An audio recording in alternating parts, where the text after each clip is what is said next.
Saturday morning எழுந்ததும் ஒரு சில வெஷல்லாம் ப்ரீவியஸ் டே நைட் வாஷ் பண்ணி ட்ரை பண்ண வச்சுருந்தேன். இந்த 2 பேஸ்கெட்டில் தான் ஒரு சில திங்ஸ்லாம் ட்ரை பண்ண வைப்பேன் most of the time.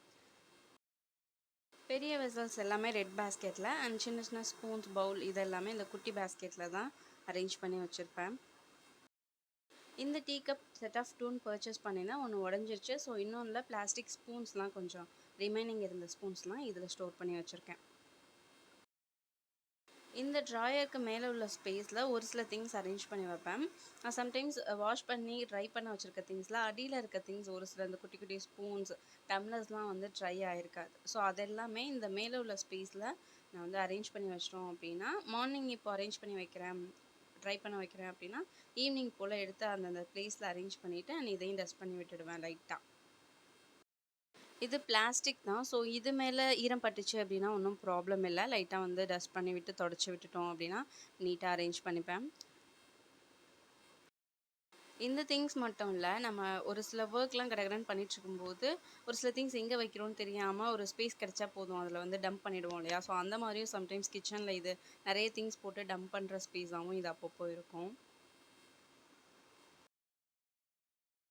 So எப்போல்லாம் டைம் இருக்கோ அப்போல்லாம் வந்து லைட்டாக அந்த திங்ஸ்லாம் எடுத்து வச்சுட்டு க்ளீன் பண்ணி வச்சுருவேன்.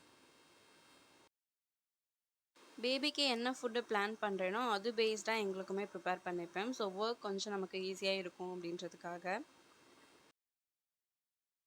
ஆக்சுவலாக அன்றைக்கி 5:30க்கெலாம் முழிப்பு வந்துடுச்சு. பட் நான் எழுந்துக்கல. பெட்லேயே கொஞ்சம் நேரம் படுத்திருந்துட்டு ஒரு 6:10 போல் தான் எழுந்துச்சேன்.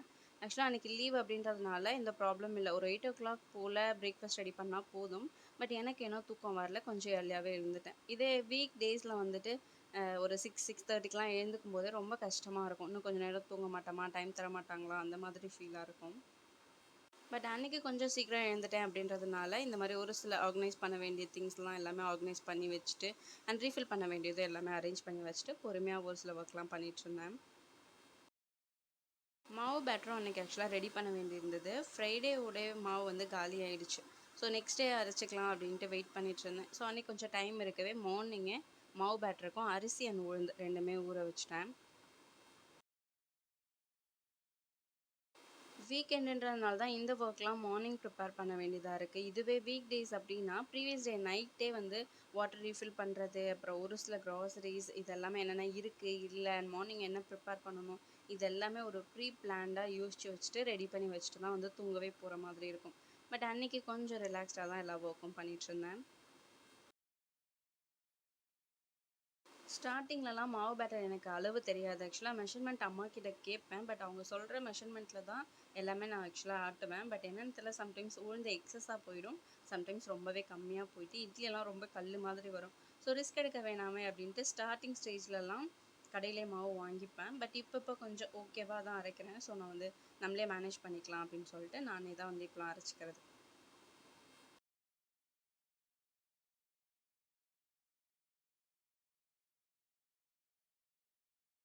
நான் சமைக்க ஸ்டார்ட் பண்ணுறதுக்கு முன்னாடி கவுண்டர் டாப் நல்லா ஒரு டைம் டஸ்ட் பண்ணிவிட்டு நீட்டாக அரேஞ்ச் பண்ணி வச்சுட்டு தான் ஒர்க் ஸ்டார்ட் பண்ணுவேன்.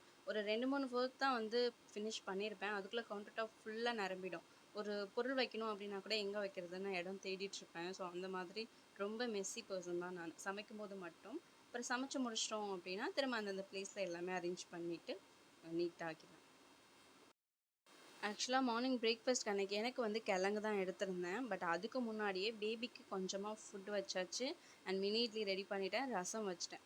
ரசம் வந்து எப்போவுமே இருக்கும். ஏன்னா பிகாஸ் அவங்களுக்கு வந்து ஒரு ஈஸி டு கோ ஃபுட் அப்படின்னா ரசம் மட்டும்தான். எதில் ரசம் கலந்து கொடுத்தாலும் இட்லியாக இருக்கட்டும், தோசை அண்ட் ஃபுட் எதுலேயுமே ரசம் கொஞ்சம் லைட்டாக ஆட் பண்ணி கொடுத்தோம் அப்படின்னா பேபி எடுத்துப்பாங்க. ஸோ அதுக்கு எப்போவுமே வந்துட்டு ரசம் மார்னிங்கே ரெடி பண்ணிவிடுவேன். ரைஸும் மார்னிங்கே வச்சுருவேன். அதுக்கப்புறம் என்னென்ன ஃபுட்டு வந்து இடையில எல்லாம் அவங்களுக்கு தேவைப்படுதோ அதெல்லாம் ப்ரிப்பேர் பண்ணி கொடுத்துப்பேன். பிரேக்ஃபாஸ்ட்டுக்கு கிழங்கு மாதிரி ட்ரை பண்ணுவோம். ஆக்சுவலாக அன்றைக்கி ரைஸ் வந்து நம்ம ஸ்கிப் பண்ணிவிட்டு கிழங்கு ட்ரை பண்ணுவோம். மார்னிங் தோசை, இட்லி இது மாதிரி எதுவுமே வேண்டான்னு சொல்லிவிட்டு ஸ்வீட் பொட்டேட்டோஸ் இருந்தது. அது கொஞ்சம் பாயில் பண்ணி எடுத்துக்கிட்டேன். இந்த ஸ்வீட் பொட்டேட்டோ ஒரு மாதிரி ஒயிட் ஸ்கின்ல இருந்தது. இதுவே ஒரு ரெட் ரெட் கலர் ஸ்கின்ல இருக்க ஸ்வீட் பொட்டேட்டோ வந்து இன்னுமே டேஸ்ட்டு சூப்பராக இருக்கும். அது most of the time night boil பண்ண வச்சுட்டு மார்னிங் நல்லா ட்ரை ஆகிடும். அதோட வாட்டர்லாம் நல்லா ட்ரை ஆகிட்டு அது சாப்பிட்றதுக்கு இன்னுமே டேஸ்ட் சூப்பராக இருக்கும். அம்மா வீட்டிலலாம் நாங்கள் அந்த மாதிரி தான் சாப்பிடுவோம். பட் இந்த கிழங்கு வந்துட்டு நான் எனக்கு அளவு தெரியல ஆக்சுவலாக. இதான் ஃபர்ஸ்ட் டைம் வைக்கிறேன் அப்படின்றதுனால ஒரு 3 விசில் தான் விட்டேன். ரொம்பவே குழஞ்சிருச்சு. ஆக்சுவலாக ஒரு 2 விசிலே ஆஃப் பண்ணியிருந்தோம் அப்படின்னா இன்னும் கொஞ்சமே நல்லா வந்திருக்கும். பட் இப்போ தான் ஃபர்ஸ்ட் டைம் இல்லையா, தெரியல. நான் ஒரு 4 விசில் கூட விடலான்னு யோசிச்சுட்டு இருந்தேன். பட் பார்ப்போம், ஃபஸ்ட்டு எடுத்து பார்ப்போம் அப்படின்றதுக்காக எடுத்தேன். பட் 3 விசில்லே நல்லா குழஞ்சி வந்திருந்தது. கொஞ்சம் ட்ரை பண்ண விட்டுட்டு தான் சாப்பிட்டோம். கேரளா சைட்லலாம் புட்டு அண்ட் கடலைக்கறி இதோட காம்போ வந்து சூப்பராக இருக்குன்னு சொல்லுவாங்க இல்லையா. பட் எனக்கு கடலைக்கறி அவ்வளோ இஷ்டம் இல்லை. நான் வந்து ட்ரை பண்ணது கூட இல்லை. பட் புட்டு அப்படின்னாலே எப்போவுமே சுகர் போட்டு தேங்காய் போட்டு சாப்பிட்டா தான் எனக்கு பர்சனலாக பிடிக்கும். ஸோ அன்றைக்கி வந்துட்டு கொஞ்சமாக புட்டும் ரெடி பண்ணியிருந்தேன். ஆக்சுவலாக இது வந்து பிரேக்ஃபாஸ்ட்டுக்கு இல்லை, பிரேக்ஃபாஸ்ட் கிழங்கு தான். இது வந்து ஒரு மிட் மார்னிங் ஸ்நாக்காக எடுத்துக்கலான்றதுக்காக இந்த புட்டு ப்ரிப்பேர் பண்ணேன். ஆக்சுவலாக நான் மட்டும் தான் சாப்பிட போகிறேன். பட் எக்ஸ்ட்ரா ஒரு பர்சன் வர அளவுக்கு ப்ரிப்பேர் பண்ணியிருந்தேன். மாவில் கொஞ்சமாக சால்ட் ஆட் பண்ணி நல்லா மிக்ஸ் பண்ணிவிட்டு கொஞ்சமாக ஹாட் வாட்டர் ஆட் பண்ணி அதையும் நல்லா மிக்ஸ் பண்ணி ஒரு 3 மினிட்ஸ் ஓரமாக வச்சிட்டேன். ஸோ இங்கே தண்ணி நல்லா கொஞ்சம் பாயில் ஆகி வந்ததும் இந்த பிளேட்டில் தான் ஆக்சுவலாக வச்சேன். இந்த பிளேட்டில் டேரெக்டாக நம்ம துணி எதுவுமே ஆட் பண்ண வேணாம். டேரெக்டாக வச்சா கூட கீழெல்லாம் வந்து அவ்வளோவா ஸ்பில் ஆகாது. பட் நான் இதுவும் இருக்கட்டும் அப்படின்றதுக்காக இந்த ஒயிட் கிளாத்தில் ஸ்ப்ரெட் பண்ணி பாயில் பண்ண வச்சிட்டேன். இந்த புட்டு மேக்கர் பிளேட்ஸ் இருக்கு இல்லையா, இது ஆக்சுவலாக 3 பிளேட்ஸ் வரும் செட்டாக. அதோட ஸ்டாண்டோடய வந்தது. அண்ட் எக்ஸ்ட்ராவாக அதோடய சேர்த்து மினி இட்லிக்கான பிளேட்ஸும் நான் 3 வாங்கியிருந்தேன்.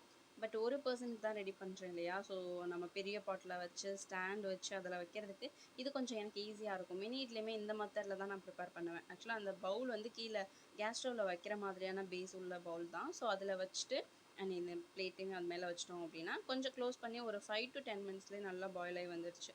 ஸோ அதையும் எடுத்து வச்சிட்டேன்.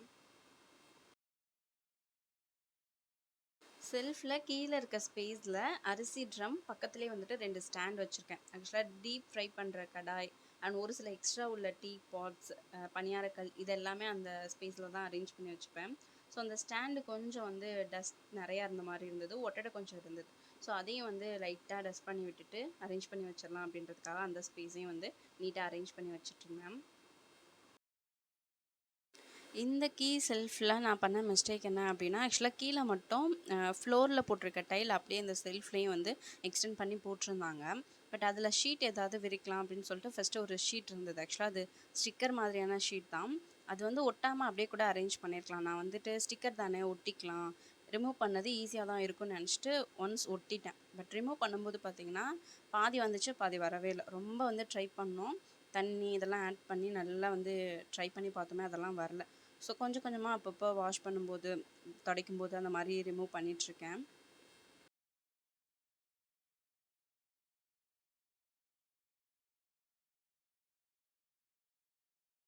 கிச்சன் கவுண்டர் டாப்க்கு மேலே உள்ள டைலில் மேபி ஒட்டியிருந்தால் கூட ஈஸியாக வருமோ என்னமோ, ரிமூவ் பண்ண முடியும் ஐ திங்க். பட் நான் கீழே ஃப்ளோர் டைலோட சேர்த்து இருக்க செல்ஃபில் நான் ஒட்டிட்டேன் அப்படின்றதுனால அது எனக்கு அவ்வளோ ஈஸியாக ரிமூவ் பண்ணுறதுக்கு வரல. ஸோ எனக்கு அந்த பிளேஸ் மட்டும் எப்போவுமே நீட்டாக இல்லாத மாதிரி இருக்கும். அந்த ஸ்டிக்கர்லாம் ஃபுல்லாக ரிமூவ் பண்ணுற வரைக்கும் அது எல்லாமே கொஞ்சம் அப்படி தான் மேனேஜ் பண்ணி ஆகணும். ஒரு 3 விசில் விட்டு கிழங்கு எடுத்திருந்தேன். கொஞ்சம் வந்து குழஞ்ச மாதிரி இருந்தது. நல்லா ட்ரை பண்ண விட்டுட்டு சாப்பிட்டா டேஸ்ட் நல்லா இருந்திருக்கும், கொஞ்சம் ட்ரையாக சாப்பிட்றதுக்கு. பட் நான் வந்து ஒரு 9:30 கிட்ட ஆயிடுச்சு பசி அப்படின்னு சொல்லிட்டு அப்போவே வந்து கட் பண்ணி சாப்பிட்டேன். கையிலே கட் பண்ணி சாப்பிட ட்ரை பண்ணேன். பட் ரொம்ப சூடாக இருக்கவே கையில் என்னால் கட் பண்ண முடியல. ஸோ ஒரு நைஃப் வச்சு கட் பண்ணி கொஞ்சம் ஆறுனதுக்கப்புறம் சாப்பிட்டேன். பிரேக்ஃபாஸ்ட் சாப்பிட்டு முடிச்சதும் கையோடைய மாவு பேட்டர் அரைக்க ஸ்டார்ட் பண்ணிட்டேன். ஆக்சுவலாக ஒரு 11:30 போல் மாவு பேட்டர் அரைக்க ஆரம்பித்தேன். ஒரு 4 ஹார்ஸ் கிட்ட நல்லாவே வந்து சோக் ஆகிருந்துச்சு. ஃபர்ஸ்ட்டு உளுந்து ஆட்டிட்டு உளுந்து வந்து ஒரு உரல் போடுவேன். அரிசி வந்து சம்டைம்ஸ் 2 இல்லைனா சம்டைம்ஸ் 3 டைம்ஸ் வந்து அரிசி போட்டு ஆட்டுற மாதிரி இருக்கும். ஸோ குவான்டிட்டி பொறுத்தது. மாவு பேட்டர் எப்போவுமே ரெடி பண்ணும்போது லைட்டாக தண்ணி வந்து தெளித்து தெளித்து ஆட்டணும் அப்படின்னா கொஞ்சம் நல்ல மாவு வரும் அப்படின்னு சொல்லுவாங்க, உளுந்து மோஸ்ட்டாக. ஸோ அந்த மாதிரி தான் எனக்கு ட்ரை பண்ணியிருந்தேன். நான் வந்து ஃபர்ஸ்ட்லேயே நிறைய தண்ணி விட்டுட்டோம் அப்படின்னா இடையில நம்ம செக் பண்ண தேவையில்லை அப்படின்னு யோசித்தேன். பட் ஒரு சில வீடியோஸ்லாம் பார்க்கும்போது அண்ட் அம்மாவுமே சொன்னாங்க வந்து நிறைய உளுந்து வரணும் அப்படின்னா தண்ணி வந்து தெளித்து நம்ம வந்து ஆட்டி எடுக்கணும் அப்படின்ட்டு. ஸோ அது மாதிரி எனக்கு ட்ரை பண்ணியிருந்தேன். ஓகே, மாவு நல்லா சூப்பராகவே வந்திருந்தது. மாவாட்டுறது இதெல்லாம் ஒரு பெரிய விஷயமே இல்லை தான். பட் ஃபர்ஸ்ட் டைம் நம்ம வந்து ட்ரை பண்ணுறோம் அப்படிங்கிறப்ப கொஞ்சம் பயந்து பயந்து தான் ட்ரை பண்ணுவோம் இல்லையா? ஸோ அந்த மாதிரி பண்ணுறதுனால தான் இதை கொஞ்சம் இவ்வளோ டீட்டெயில்டாக எக்ஸ்பிளைன் பண்ணுறேன். இங்கே புட்டுமே ரெடி ஆயிடுச்சு. பட் கிழங்கு சாப்பிட்டோம் அப்படின்றதுனால ரொம்ப ஃபில்லிங்காக இருந்தது. ஸோ நான் அதை அப்படியே வந்து ஆஃப் பண்ணி மட்டும் வச்சுருந்தேன். கொஞ்சம் லேட்டாக சாப்பிட்டுக்கலாம் அப்படின்ட்டு.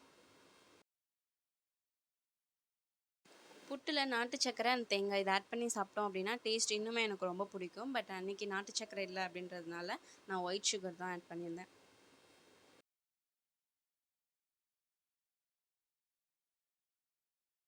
ஸோ கொஞ்சமாக ஒயிட் சுகர் அண்ட் அதோட கொஞ்சமாக துருவன தேங்காய் ஆட் பண்ணி மிக்ஸ் பண்ணி எடுத்துக்கிட்டேன். ஸோ நெக்ஸ்ட்டு மாவுமே அரைச்சி முடிச்சாச்சு. அன்றைக்கி அரிசி வந்து 2 உரல் வந்தது. ஸோ கொஞ்சம் சீக்கிரம் அரைச்சிட்டேன். நான் எப்போவுமே மாவு வந்து கையிலேயே மிக்ஸ் பண்ணி பழக்கமாயிடுச்சு. என்னோடய கைக்கு சீக்கிரம் புளிச்சிடும் அப்படின்னு சொல்லுவாங்க. ஸோ கையிலே வந்து மிக்ஸ் பண்ணி வச்சுட்டேன். நைட் டின்னருக்கும் இந்த மாவு தான் வந்து எடுத்துக்கணும் டின்னர் ப்ரிப்பேர் பண்ணுறதுக்கு அப்படின்றதுனால அப்போவே உப்பு போட்டு மிக்ஸ் பண்ணி வச்சுட்டேன். நைட் டின்னர் ரெடி பண்ணுற அளவுக்கான மாவை அதே பவுல்லே வச்சுட்டு மீதம் இருந்த மாவை இந்த சம்பளத்தில் ட்ரான்ஸ்ஃபர் பண்ணி ஃப்ரிட்ஜில் ஸ்டோர் பண்ணி வச்சிட்டோம் அப்படின்னா எல்லா ஒர்க்கும் ஆல்மோஸ்ட் ஃபினிஷ்ட். ஸோ எப்போ மாவு பேட்டர் ரெடி பண்ணாலும் இந்த மாதிரி 2 பார்ட்டிஷனாக வர்ற அளவுக்கு குவான்டிட்டியில் ரெடி பண்ணிப்பேன். நெக்ஸ்ட் இந்த ஒர்க் எல்லாம் ஃபினிஷ் பண்ணிவிட்டு அன்றைக்கி லஞ்சுக்கு மார்னிங்காக ஒயிட் ரைஸ் வச்சுட்டேன் அப்படின்றதுனால ஆஃப்டர்நூனுக்கு கத்திரிக்காய் காரக்குழம்பு ப்ரிப்பேர் பண்ணிட்டேன்.